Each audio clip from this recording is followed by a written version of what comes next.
Eu gostaria de conversar com vocês sobre a importância de viver por algo maior, construindo isso em cima de 3 alicerces.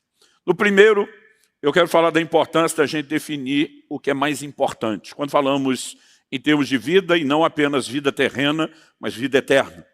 Em segundo lugar, a gente precisa entender que, depois de compreender o que é mais importante, nós vamos ter que batalhar com o que eu vou classificar aqui de distrações da vida terrena. Qualquer pessoa que entende a importância de ser norteado por aquilo que é eterno, precisa estar consciente de que ele vai travar uma batalha com distrações da vida terrena. E em terceiro e último lugar, eu queria destacar aquilo que para mim, eu particularmente acredito que é uma das formas de nós nos mantermos firmes na perseguição do alvo. É aonde ajustamos o nosso foco, a importância de estar mirando, visando a recompensa eterna que Deus tem para nós. Quem quiser salvar sua vida, vai perdê-la. E quem perder sua vida por minha causa, por causa do Evangelho, esse a salvará. Às vezes eu li uns textos que não entendia, pensava, Deus, Senhor, é do contra. O que se humilhar vai ser exaltado, o que exaltar vai ser humilhado. Parece que o Senhor quer sempre ir na contramão. O cara tentou salvar, perde. Tentou perder, salva. Na verdade, o que eu e você precisamos entender é que Jesus acabou de anunciar, você vai morrer para si. Aí diz assim, quem quiser salvar a sua vida, e salvar a sua vida é escapar da cruz. Aí vai perder. É aí que vai dar ruim. A perda não é a cruz, a perda é você fugir da cruz. Mas aí depois ele diz, mas quem perder a sua vida por minha causa e por causa do Evangelho, acertar a cruz, morte para si mesmo, esse a salvará. Ele não está falando nem da salvação eterna, mera e simplesmente. Ele está falando de, muitas vezes, pessoas que querem se poupar da privação em nome de vamos divertir, elas viverão as maiores perdas. Gente que aceita a perda, vamos nos privar do que é necessário, viverão os maiores deleites. Quem está entendendo, diga amém. Aí depois ele pergunta, de que adianta a pessoa ganhar o mundo inteiro e perder sua alma? Que daria uma pessoa em troca da sua alma? Mas a verdade é que ainda que se as pessoas fossem pensar de forma fria, não negociariam a alma. Normalmente não é assim que elas pensam. Por quê? Porque muitas vezes a gente acaba sendo levado e distraído por aquilo que é terreno. A pregação contemporânea do Evangelho tem focado demais naquilo que é terreno. Gente, de coração, eu não estou aqui dizendo que Deus não quer trazer bênçãos que envolvam questões materiais e terrenas. Mas quando o Evangelho parece se reduzir só a isso, aí nós temos algo muito errado. Porque em 1 Coríntios 15, 19, Paulo diz, se é só para essa vida que esperamos em Cristo, nós somos de todos os homens os mais dignos de lástima.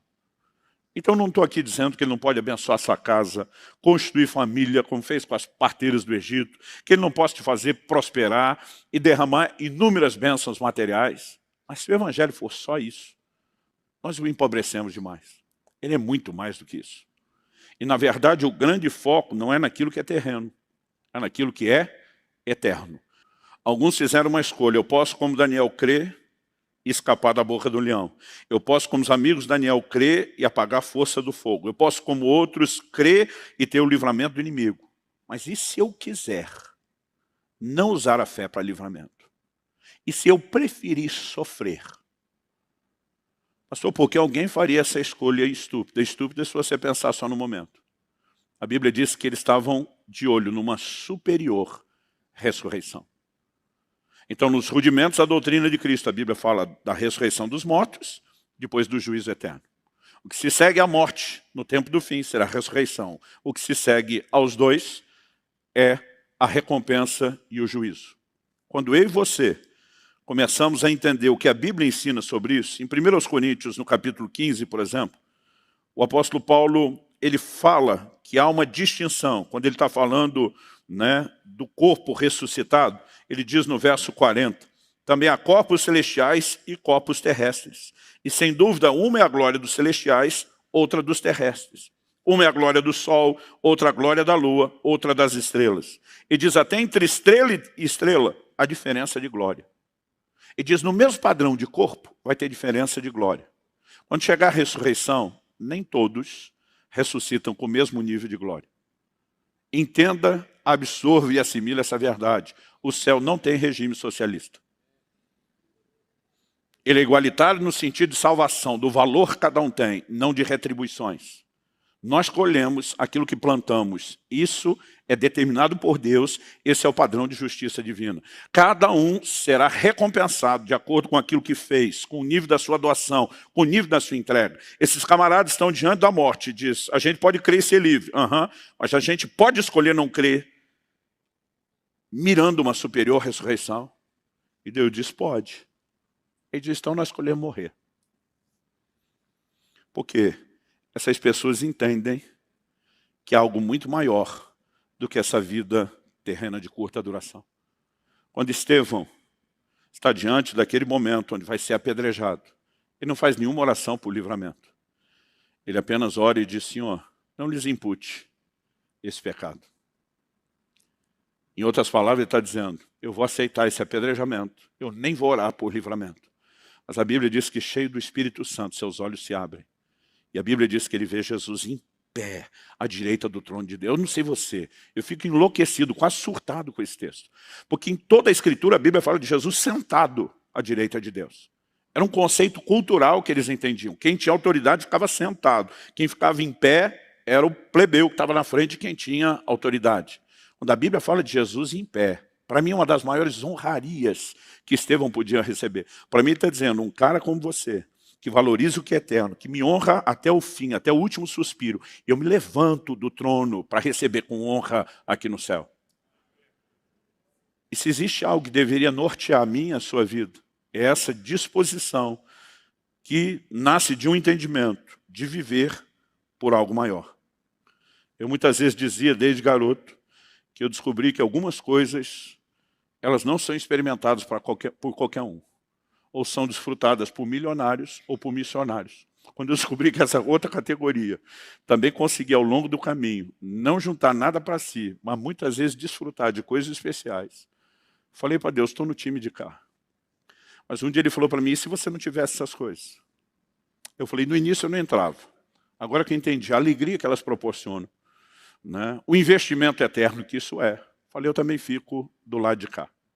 E depois de mais de 30 anos de ministério, onde durante boa parte do tempo eu vi muita gente me chamar de tolo. Dizer, você não está pensando em você, você não está pensando na sua família, você não está pensando no seu futuro. Eu só dizia, anote uma coisa, que daqui a uns anos a gente conversa.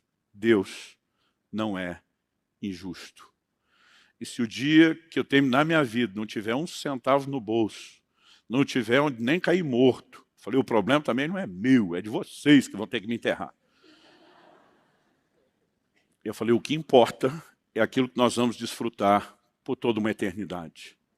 Hoje, se eu olho para trás, percebo algumas das boas escolhas que eu fiz, orientado por gente que conhecia o Senhor e a palavra, e obviamente isso foi se consolidando ao longo do tempo, né? À medida que eu mesmo consegui enxergar e entender essas verdades nas Escrituras, eu acredito que isso se deriva de um entendimento que me levou a uma decisão. Eu quero viver por algo maior. Agora, os grandes heróis de Deus não são encontrados só nas páginas da Bíblia, em épocas milenares, muito longe e distante dos nossos dias. O avivamento morável, poucos séculos atrás, nos mostrou que é possível um grupo de pessoas se voltar para Deus de uma forma única e singular. Eles tiveram uma reunião de oração que durou mais de 100 anos, ininterruptamente funcionando. Desse despertamento, pela presença, paixão por Deus e pelos seus valores, um dos maiores movimentos missionários da era moderna da igreja se despertaram. Esses camaradas saíram levando o evangelho por todo o mundo. Agora, conta-se a história de dois deles que vieram para a região, para as ilhas da América Central. E souberam e tiveram a notícia que o dono da ilha tinha milhares de escravos trabalhando e que não havia cristãos nem igrejas entre eles. Eles escrevem cartas pedindo permissão para poder entrar a pregar o evangelho. E o dono nega. E diz, ninguém tem permissão de entrar aqui, a não ser que entre como escravos. Eles escrevem uma outra carta. E eles oferecem vender a sua liberdade para entrar como escravos na ilha. E eles precisavam vender a liberdade para ter o dinheiro da passagem. A história acabou não se concretizando dessa forma por questões legais. Na época, eles não eram negros, não se encaixavam no padrão da escravatura, mas eles não sabiam que o processo final seria legalmente derrubado. Eles se dispõem a irem até o fim. No dia que entram no barco, estão para se despedir, aquele momento de choradeira de famílias, amigos e parentes, porque não há viagem com retorno. Eles nunca mais seriam vistos por ninguém. Era uma despedida permanente. Esses dois gritam do barco uma frase que acabou se tornando o lema, o grito de guerra do movimento morável. O grito deles foi que através de nossas vidas, o cordeiro que foi imolado receba a recompensa do seu sofrimento. Isaías 53 fala sobre Jesus e diz: ele verá o fruto do penoso trabalho da sua alma e ficará satisfeito. Todo investimento, toda abnegação, todo sofrimento dele por mim e por você é recompensado quando eu e você decidimos servi-lo, mas também é recompensado quando eu e você entendemos o que Paulo diz em 2 Coríntios 5,14, que o amor de Cristo nos constrange. Ele diz, julgando nós isso: se um morreu por todos, logo todos morreram. Ele diz, e os que agora vivem não devem mais viver para si, mas para aquele que por eles morreu e ressuscitou.